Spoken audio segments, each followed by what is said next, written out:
योगी बाबा जी, आपको लखनऊ की गद्दी से उठाकर वहां पहुंचाऊंगा जहां भीख मांगने की ट्रेनिंग दी जाती। नमस्कार।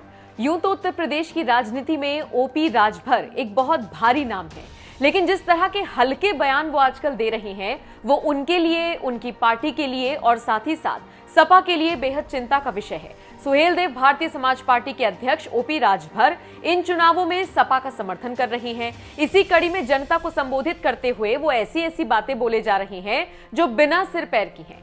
कभी वो कहते हैं कि लखनऊ की गद्दी से हटाकर जहां भीख मांगने की ट्रेनिंग दी जाती है योगी आदित्यनाथ को वहां भेज देंगे, तो कभी कहते हैं कि बीजेपी ज्वाइन करने वाली अपर्णा सपा में वापसी करना चाहती हैं, उनका कोई ठिकाना नहीं बचा और वो मुलायम से गुहार लगा रही हैं। इसी बीच अब ओपी राजभर ने सभी को ये बताया है कि उन्होंने बांदा जेल जाकर माफिया मुख्तार अंसारी से बैठकर बातचीत की है और बीजेपी को हराने के लिए रणनीति तैयार की है। ओपी राजभर को यह बयान देते हुए थोड़ा सा सोचना चाहिए था। जिस मुख्तार अंसारी का वो जिक्र कर रही हैं, ये वही है जिनका यूपी में सालों तक सिक्का चलता रहा, लेकिन योगी सरकार आने के बाद से ही उसकी हालत खराब है। वो खुद जेल में है, चुनावों से उसने अपने हाथ पैर पीछे खींच लिए हैं, उसकी अवैध संपत्ति पर योगी का बुलडोजर चल रहा है। ये वही मुख्तार अंसारी हैं जिसे योगी के यूपी में आने से डर लगता है। उस मुख्तार पर ओपी राजभर दांव लगा रही हैं और कह रही हैं कि जेल में जाकर उनसे मुलाकात की है, बैठकर बात की है। आपको बता दें,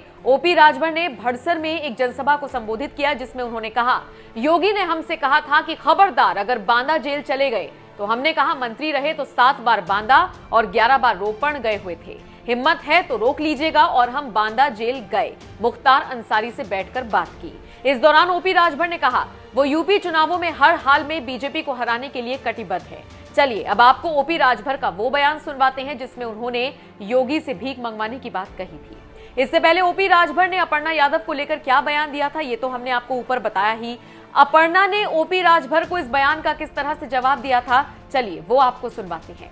बहरहाल ओपी राजभर के इन बयानों से आप कितना इत्तेफाक रखते हैं, कमेंट करके हमें जरूर। ओपी राजभर को हम ना तो अटकल कह सकते हैं ना सोर्स कह सकते हैं। ओपी राजभर ने एक न्यूज चैनल को इंटरव्यू दिया, उसमें वो कहते हैं कि ना तो लखनऊ कैंट से टिकट मिला अपर्णा को, ना करहल सीट से खबरें थी, नहीं मिला कहीं से भी, और अब वो इतनी परेशान है कि वो नेताजी से गुहार लगा रही हैं कि मुझे सपा में वापस कर लो, मेरा कोई ठिकाना नहीं है। ये ओपी राजभर ने एक न्यूज चैनल से कहा है। देखिए, मैं ये समझती हूँ कि ये जो राजभर है वो अपना ही जो है, मुझे लगता है कि अपनी छोटी पॉलिटिक्स के लिए मेरे नाम का इस्तेमाल कर रहे हैं।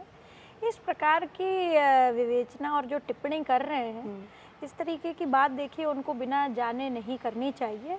मैं बता दूं कि जिस वजह से भी जो वो बातें कह रहे हैं उसके पीछे की बात वो सोच लें और समझ लें जब वो किसी के बारे में बोलते हैं। और भारत जो है संस्कृति और परंपरा का देश रहा है।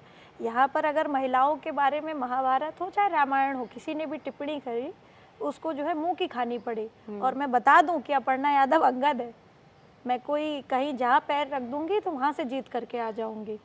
जब उस समय झगड़ा ही हो गया घर में तो हमने कैंट, उस समय हम लोग नहीं जीत पाए, वो एक अलग व्यवस्था थी, क्योंकि मैं उस पर नहीं जाना चाहती हूँ। पर इस तरीके की बात वो ना करे तो मुझे लगता है अच्छी बात, ये अच्छी बात है होगी, मतलब this is not the right way to go about it. और उनसे क्या मतलब, और वो पारिवारिक टिप्पणी क्यों कर रहे हैं मुझ पे। मैं तो ये कहूँगी कि भाई वो अब उनके घर में भी बहू होंगी, बेटियाँ होंगी, उनको देखें, अपनी राजनीतिक जीवन देखें और राजनीति में राजनीति की बात करें ना, परिवार संबंधित बात करने का ये कोई मंच नहीं है। और वो एक जिस एक समुदाय को रिप्रेजेंट करते हैं वो उसके हकों के बारे में बोले, उसके बाद में बोले। उनको अपर्णा यादव से इतना ज़्यादा विशेष लगाव क्यों है, या हो सकता है अपने चुनाव में बुनाने के लिए अपर्णा यादव का नाम इस्तेमाल कर रहे हैं, तो उनको भी मेरा साधुवाद है। ठीक है भाई, कोई बात नहीं, वो उनको पर्चा चर्चा खर्चा में रहना चाहिए ना। ठीक है, अब राजभर जी नाम ले रहे हैं, उनको साधुवाद है मेरा। अच्छा, एक रैली के दौरान आप काफ़ी भड़की थी, आपने कहा शेरनी हूँ, सपाइयों से डरती नहीं हूँ। फिर मैंने कुछ खबरों में पढ़ा तो उसमें कुछ ऐसा था कि कुछ लोगों ने ईंट पत्थर फेंकने की कोशिश की थी महिलाओं पे, वो पूरा क्या किस्सा था?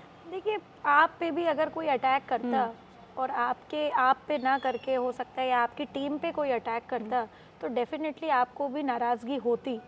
तो देखिए, अराजक तत्व हर जगह मौजूद हैं और इन्हीं अराजक तत्वों को ठीक करने के लिए योगी जी ने बहुत बड़ा फैसला लिया था कि गुंडागर्दी वो बंद करा देंगे। क्योंकि इनकी सोच ईमानदार है और काम दमदार है। सारे गुंडों को जेल में बंद करने का काम किया है और इसीलिए अपील है मेरी आपके चैनल से कि गुंडागर्दी और बदमाशी और अराजकता अगर बंद करनी है उत्तर प्रदेश में खास तौर से, तो योगी जी को वोट करें। कैंडिडेट को ना देख करके योगी जी को वोट करें, कमल को वोट करें।